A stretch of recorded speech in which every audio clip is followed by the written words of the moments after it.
सुप्रभात। कैसे हो छात्रों? आशा करती हूँ आप घर पर ठीक होंगे और सुरक्षित होंगे। आज हम कक्षा 5वीं का पाठ 4 माँ कह एक कहानी पढ़ेंगे। सबसे पहले अपनी तिथि लिखनी है 14 जुलाई और दिन लिख देना है मंगलवार। ये एक साहित्य रचना है और यह साहित्य रचना कवि मैथिली शरण गुप्त द्वारा रचित है और इसमें माता यशोधरा है अपने पुत्र है ये राहुल, उनको उनके पिता की एक मार्मिक कहानी सुना रही है। आपने ये कहानी सुनी भी होगी। एक घायल हंस होता है और एक सिद्धार्थ और एक शिकारी, इनके बीच ये कहानी घायल हंस, शिकारी, सिद्धार्थ, राहुल और यशोधरा, इनके बीच ये कहानी शुरुआत होती है इसकी कहानी की। ठीक है, सबसे पहले है माँ कह एक कहानी, बेटा समझ लिया क्या तूने मुझको अपनी नानी। बेटा कहता है माँ को, माँ एक कहानी सुना दो। तो माँ कहती है कि तुमने मुझे अपनी नानी समझ रखा है, क्योंकि अक्सर कहानियाँ नानी और दादी ही सुनाती हैं। कहती है मुझसे यह चेटी, तू मेरी नानी की बेटी। कह माँ एक कह लेटी ही लेटी, राजा था या रानी, राजा था या रानी। माँ कह एक कहानी, कहती है मुझको यह चेटी, यानी कि चेटी क्या होता है? दासी। तो माता कहती है अपने पुत्र को, तुमने मुझे दासी समझ लिया है। तो बेटा कहता है कि तुम दासी नहीं तो मेरी नानी की बेटी तो हो ही।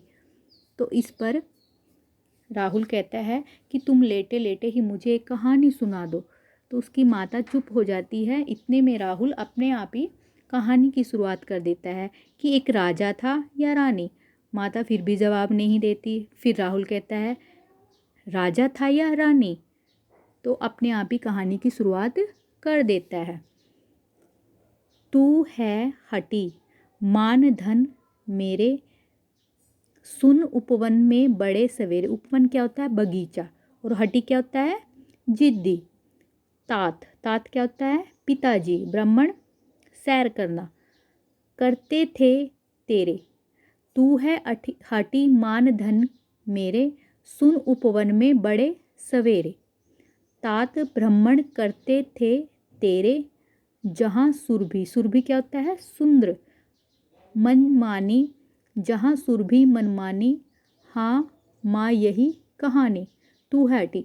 तो माता कहती है राहुल को कि तुम बहुत हटी हो, तुम मेरा कहना नहीं मान रहे हो, तुम कहानी सुनकर ही रहोगे।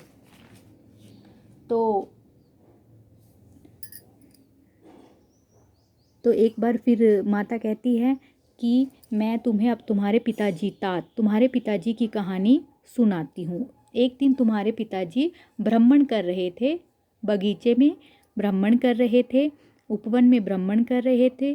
तो इतने में क्या हुआ? जहाँ सुरभि मनमानी, वहाँ पर क्या? सुरभि क्या होता है? सुगंधित, सुंदर, सुगंधित मनमानी, सुगंधित हवा चल रही थी, सुगंधित खुशबू आ रही थी। हाँ माँ यही कहानी। तो यहीं से वो कहानी की शुरुआत कर देती है। वर्ण वर्ण के फूल खिले थे, झलमल कर हिम बिंदु झिले थे। वर्ण वर्ण यानी कि तरह तरह के फूल खिले हुए थे उस उपवन में। झलमल कर हिम बिंदु, हिम क्या होता है? पर्वत, हिमालय। झलमल कर हिम बिंदु झिले थे, हल्के झोंके हिले मिले थे। वहाँ पर पर्वत से सुंदर सुंदर क्या, पर्वत पर सुंदर सुंदर फूल खिले हुए थे और हल्के झोंके हिले मिले, यानी कि हवा के झोंके से हिल मिला रहे थे। लहराता था पानी, लहराता था पानी, हाँ हाँ यही कहानी। और पानी हिल रहा था हवा के झोंके से, और यही हाँ यही कहानी, और ये कहानी यही है। ठीक है, आप यहाँ तक इस कहानी को पढ़ेंगे। धन्यवाद।